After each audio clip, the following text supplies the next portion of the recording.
ɗum pat moƴƴe dow moƴƴe woodi ɗuɓɓe ɓe heɓay noon man yo enen keɓɓe noon man bo Allah sen ɗo jaɓan en dewe meɗen to hande on tataɓre koyen ɗo gaja ko larani haala jikiri wato jikiri ɗo ta en mbiya se la ilaha illa llah feere ɗum wiyete jikiri janggo alqur'ani ma ɗum jikiri nafila ma ɗum jikiri jangugo do'aji ha kala ko huwata pat be do'a muɗum ɗum jikiri yowa dede in ha inde allah innete ka pat ɗum jikiri yo kadi an ɗon tataɓre mi tammi en haɓɓinan haala jikiri man ha wajumen je hande jango bo en jokka haala feere amma balɗe ɗiɗi saliɗe be hande ka pat haala goto en ɗo waja dow muɗum yowwa ɗo alhadis قال رسول الله صلى الله عليه وسلم ألا أنبئكم بخير أعمالكم وأزكاها عند مليككم وأرفعها في درجاتكم وخير لكم من إنفاق الذهب والفضة وخيرا لكم من أن تلقوا عدوكم فتضربوا أعناقهم ويضربوا أعناقكم قالوا بلى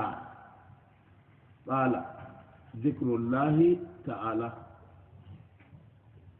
يوكدي النبي صلى الله عليه وسلم أوزي وفي لها باب درداء ألا يردم النبي قلنا تغلبية به on yiɗami yecca mon ɓurduɗum kuuɗe dewe mon na be ko ɓurata ɓe pat senugo har marɗo mon wiyete jawmirawo ɓangiɗo be jotta ɗo ko ɓurata ɓamtugo darajaji mon ha dewe fuu e be ko ɓuranta mon bo ha ñamnugo jotta ɗo hokkugo sadaka kangeri be sardi be ko ɓuranta mon bo fahimta wato on fotta be konne en moɗon on fiya dade maɓɓe be kafaje kay bo fiya dade mon woɓɓe moɗon sayda pan man ni on yiɗa ɗum yecca mon ko ɓurata limta ɗum ɗo funa qalu bala e wi min geɗi yalulaɗo allah yeccu amin qala dicrullahi taala o fi innugo inde allah ko ndeyɗo kala ko a watta pat be do'are mum a ɓorna limse ma be do'are mum ɗo pat a inni inde allah on a wurtan a dilla fattude ko bo a dilla jahangal be do'are mum bisimillahi tawakkaltu ala llah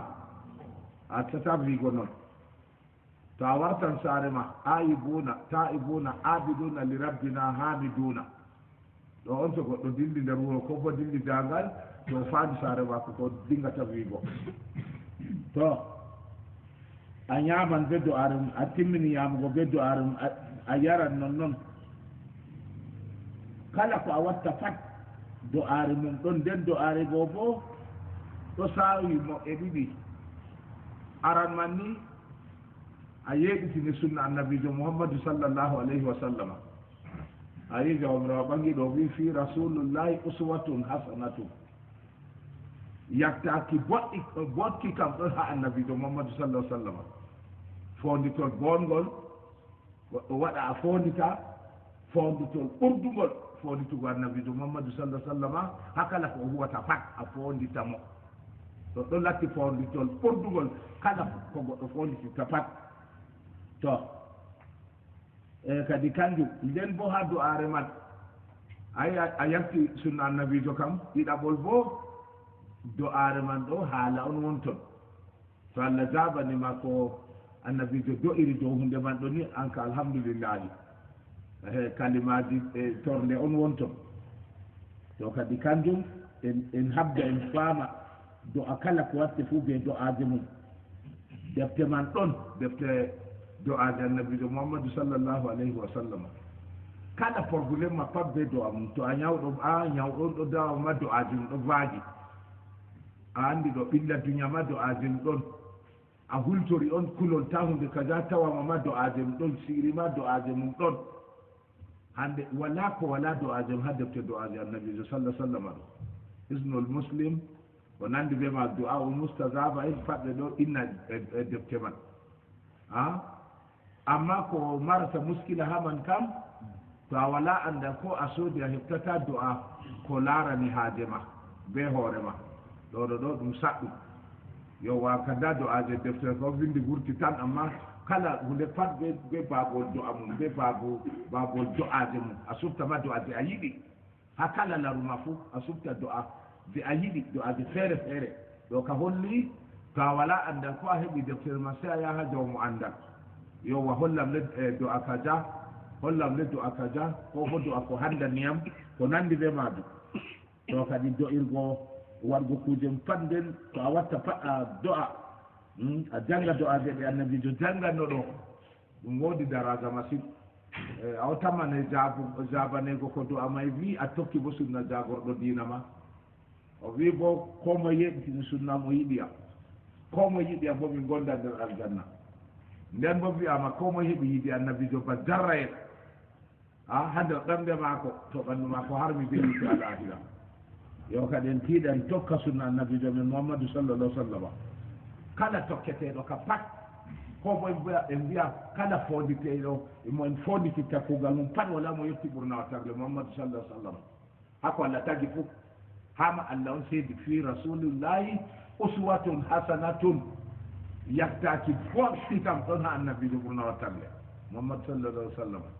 yaktaki to a fama yaktaki bo fonditol ko waɗi fuu a fondita ko watta pat a fondita ɗo wala mo yetti ban fontugo ɓurna wattarle mouhammadou sallah sallam to kadi ngam majum defte may ɗon ngam en fondita mo defte fontugo may ɗon ɓe waɗi defte man do aji annabijo ɗo ɓe bendi ɗum nda ko watta fu nda no warata ɗum nda ko watta fu nda ko wiyata har majum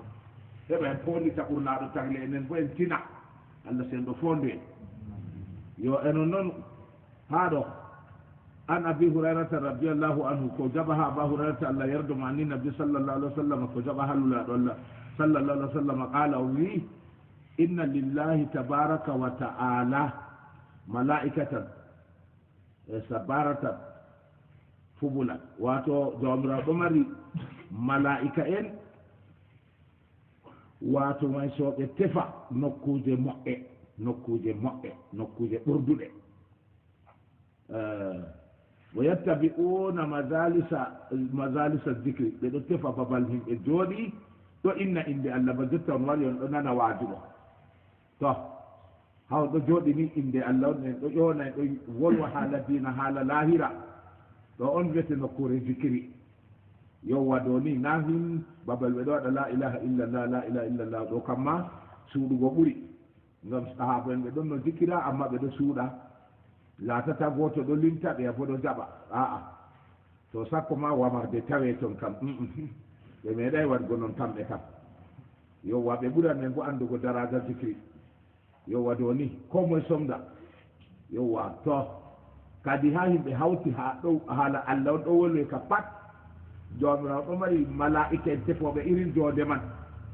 yowa noy to ɓe heeɓi fa ida wajadu to ɓe tawi majlisan fihi dicru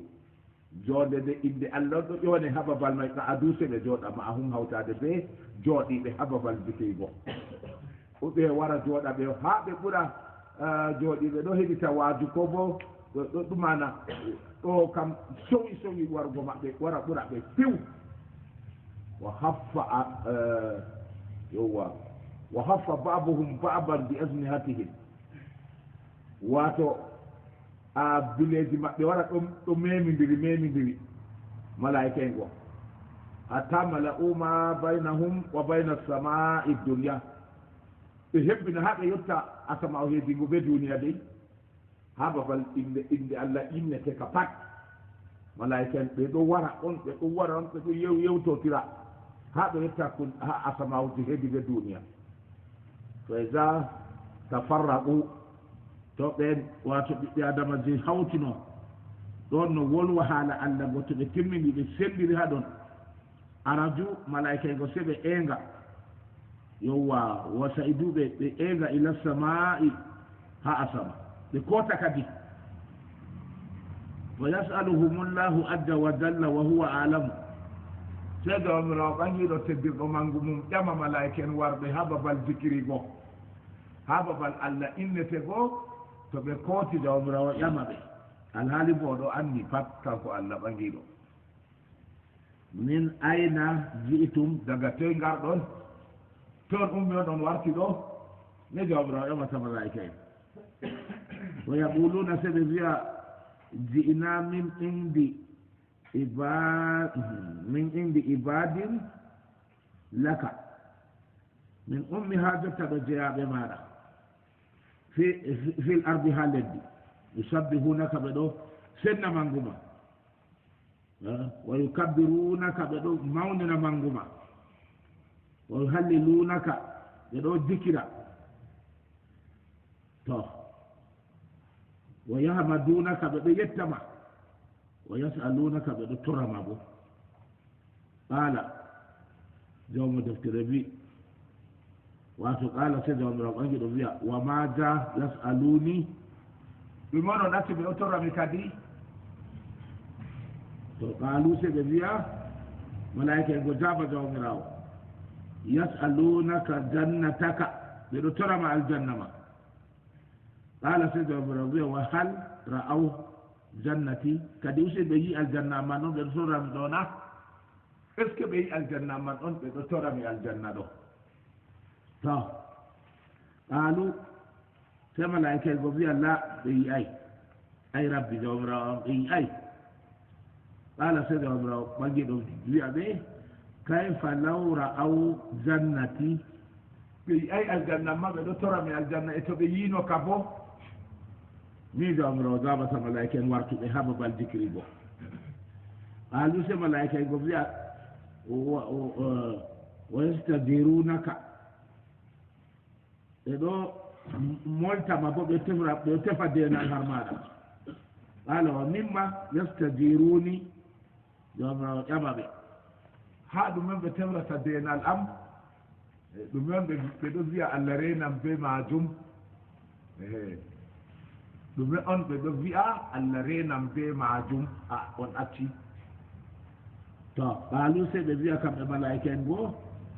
ay rabbi ya jomirawo am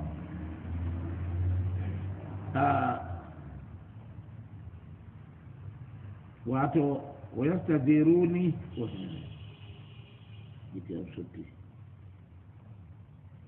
wato wa yastadiruni qalu min narika ya rabbi jawmirawo to yamɓe ɗumen ɓe ɗo wiya mi rena ɓe be majum so ɓe wiya be yiitema kullije jeya tagi ɗo ɓe ɗo tora allah renu e be yiite alahira qala sai jawmirawo wiya wa hal ra'aw naari kadi ɓe yi yiite amanna on ɓe ɗo tora allah renam be yiite alahira audu billahi min annari ɓe wiyata ɗo est ce que ɓe yi yiite amman qaalu la ɓe wiya kay ɓe yi'ay ya jawmirawo qala jawmirawo wiya fa kayfa law ra'aw naari e noon to ɓe yino yiite amman kam ɓe yi'ayma ɓe ɗo wiya audu billahi min annari e to ɓe yiino nge bo qaalu se malaika en go wiya wa yastanfirunaka se ɓe toframa yaafuye to ɓe yiino nge kay ɓe tefreteno yaafuye yowwa doni kadi qala o wiyata fa yaqulu se jawmirawo qat o wiya qat gafartu lahum mi yaafiɓe to jawmirawo wiya mi yaafiɓe fa aɗaytuhum mi hokkiɓe bo ma saalu kala ko ɓe toriyam ha babal ɓe jooɗi ɗo pat min bo mi jabanan ɓe to wa adartuhum mimma stadaru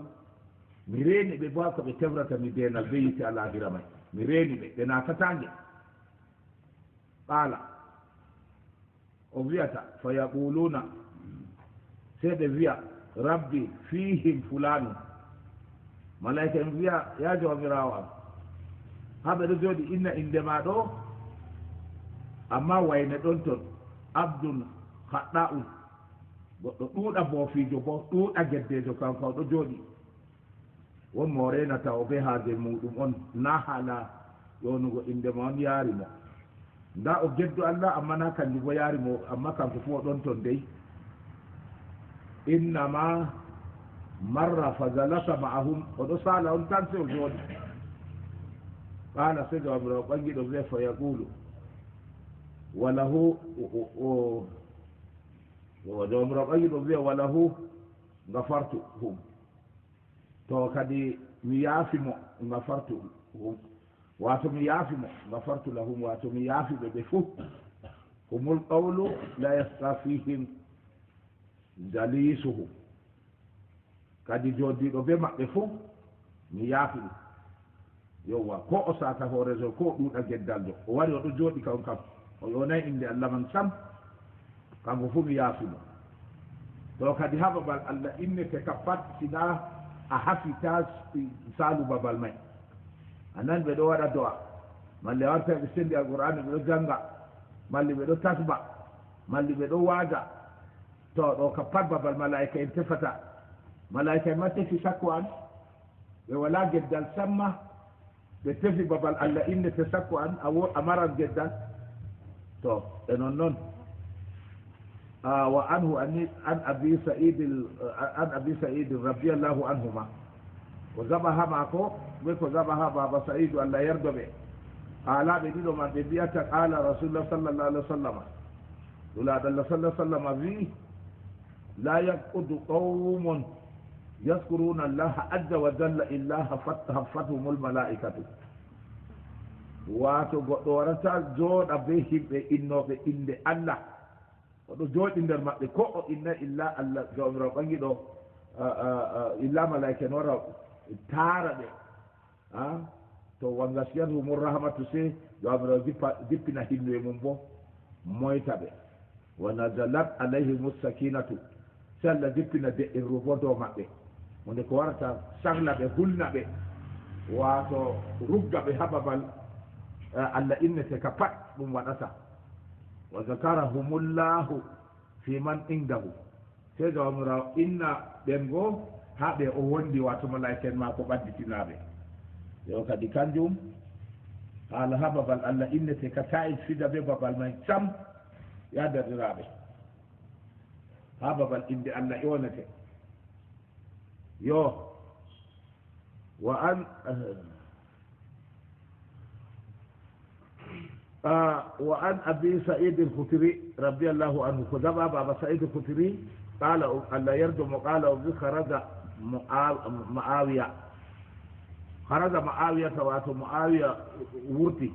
رضي الله عنه أو ألا يرجم قال على حلقة في المسجد ورو تهم بدو تاري جودي هذا الجولورد فقال سوري ما أزلسكم kojo ini mon ha ɗo qaalu ɓe mbi jalasna naskurullah min jooɗi min ɗo inna inde Allah on qala so wiyata lillahi ma azlasakum jotta dalla ƴonugo inde Allah ɗo joƴini mon na ɓe mbi na ƴonugo inde Allah joƴini amin ha ɗo Muawiya bo kanko on o derɗirawo Aisha kore annabijo sallallahu alayhi wa sallam sai o wiyata qalu ma aslatna illa zaka izabe biyo la ko joɗɗini ɗo innaɓe ɗo inna inde Allah qala sai o wi ama inni lam astahlifkum o wi min bo mi lutata mon on ɗo yona inde Allah law bo mi luta mi dillana ɗo ka watta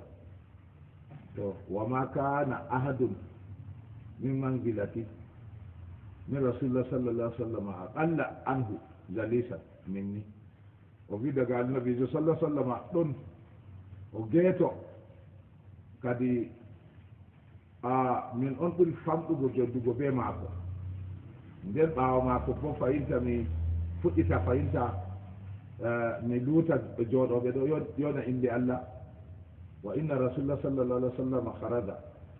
ala halqati النبي صلى الله عليه وسلم ورتي سوال كي تربيهم به ما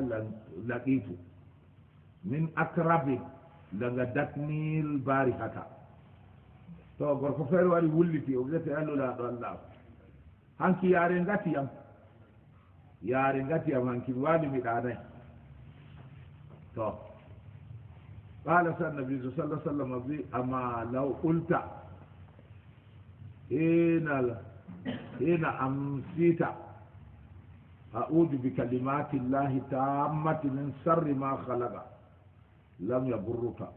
شيء النبي في تعبينه كي كده أبي أعوذ بكلمات الله تامة من شر ما خلق ها بيتا ولاكو نيما نوما تو أواليها أنا دو أبي أعوذ بكلمات الله تامة من شر ما خلق مرتين ko torrata goɗɗo ha suudu pat torratama ha fadiri ko irin ɗume hakkile ko sufi ngam mi meeɗi fondugo noon ɗo daga min ɗon no beeka ɗahi feere wari maɓɓi amin ha saare kam ha goɗɗo hultora wiya ɗo kam ɓe yerɗiɗi on nan mi anda ɗo kam wato yaake way mi ɗo mari rooɓe nayo demma hande ɗahiɗo to naati suudu debbo wane muñi suudu pat o bojji coyi a yiyata siminti o dogga o vurta yendema walta suudu man janngo bo keddumaako ha timmini rooɓe nayi pat ɗi vurtini ɗi suuɗi maɓɓe nden jemma joyamre ka suudu amin man kadi yowa nde mi yehi ɓawtudu se mi nani sañañañañañañañaña ha toon konni toon se mi tawi ɗahi on ɗi ɗo waɗotiri noon noon ha ɓaw suudu mi wi to jota kam min baba saare on ɗi vurtirta hannde kam to hay ndaara kadi jota kam to are goo mi siftori nde wi hay ndaara min mi ba'i leeso am tan ngadi ba'a leeso e ta goɗɗo ha dow leeso mais mi waɗi leeso tan mi jangi a'udu bi kalimati llahi tammati min sarri ma khalaqa marra tati mi waali ɗo ɗi hoosiyam nde ɗo ɗi hoosiyam yake mi finoye saka jemma mi siftori haala ɗahigo ɓe vuwi moɗɗude boyi mortirgo gam en suuɗigo gam mi ummi tan mi hoosi toon so mi laari seede mi yaaɓi no waati ɗi pat ɗi dilli ɗi nden les maɓɓode may bo na haɗat ɗi wargo ɗo towi de ɗahi ka salan maɓɓode ɓaawa suudu man iride suudu hawtata ɓe ɓaawa suudu ɗo to mi wi e lallay inde allah kam wala fewre ha inde allah ɗoɗo ɗo may mi jangi min kam mi vurtay ɓe yaɗo ɓe janngay on waɗi ɓe vurti to non noon wato goɗɗo yehi wulliti wi yaare ngati ɗo annabi so wi ta jangino a'udu bi kalimati llahi tammati min sarri ma khalaqani da wala ko ngatannoma goɗɗo bo wari wulliti ƴalluɗa ɗallam yaare ngati yam mi waali wo ha fajiri miwa ɗallam wi ta moccino a'udu bi kalimati llahi tammati min sarri ma khalaqa marra jeeɗi ni da feewino wallahi ɗo ɗo nande hoore ha saare am to yaare ngati ɓinguel ko mawɗo to e mocci kanjum ɗo en même temps se warta mbiya daspoli nawugo may warta bana daspoli yeeso seɗɗa feewi delem goɗɗo waala ɗanugo ayi yaare boye wi to reggi goɗɗo inchallahu ɗo fittita on ɗo wulla on ɗo wooka on se to nder may yaali ni on allah waɗi ha yaare amma ɗo nder saare am nande gotel a'udu bi kalimati llahi tammati min sarri ma khalaqa ɗo miɗo mocca to goɗɗo yaare reggi mo feewa oɗo waala ɗanugo wallahi to nda sakikejo oɗo ɗo ni ɓuray lebbi ɗiɗi na saaliɗi yaare ngati mi ko pamaro ɗo efta do'a ɗo lata ɗum nde ɓe mocci mi warti kike ɗe ɓe wiyam da yaare ngati wayne kam min moccanimo amma da jotta oɗo figa mi laari mi oɗo jooɗi laarami tan sirew ñamɗiti on ɗo kanjum on kadi ha innugo inɗi allah ɗo do'aje ɗe annabijo men muhammadou sallah sallam waddani en ɗo wato woodi mustajaba bo nda a tokki sunna annabijo ma nden do'are man ko a jangi a doyɗo bo allah jabante to ɗo na annabijo sallah sallam waddi do'are man to kadi useni derɗiraɓe julɓe ta en figa be tefugo do'aje annabijo ɓurnawataɓe yowa en fonditamo den bo e heɓan moƴƴere man wa anhu anna aba bakr siddiq aboubacar siddiq mawɗo sahaba radiallahu taala anhu allah yerdomo baba aisha kore annabi sallallahu sallam qala o wi ya rasulallahi murni bi kalimatin aquluhunna ida asbahtu wa ida amsaytu o wari o ƴami annabi ɓurna wa table o wiya lulaɗo allah hollam le kalimaji mi wiyata to hiide je mi wiyata to weeti hollam le si annabi sallah sallam qala wiyata ulwi'u allahumma faɗira alsamawati wal ardi alima algaybi والشهادة رب كل شيء ومليكه أشهد أن لا إله إلا أنت أعوذ بك من شر نفسي وشر الشيطان وشركه دورو قل ها إذا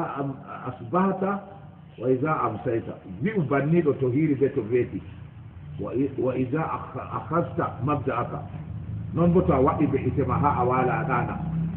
ɗino ɗo wakkatiji tati annabi jo hokkina min janga do'are ɗo to hiiri a janga to weeti a janga to a waɗi ɓe itema ha a wala bo a janga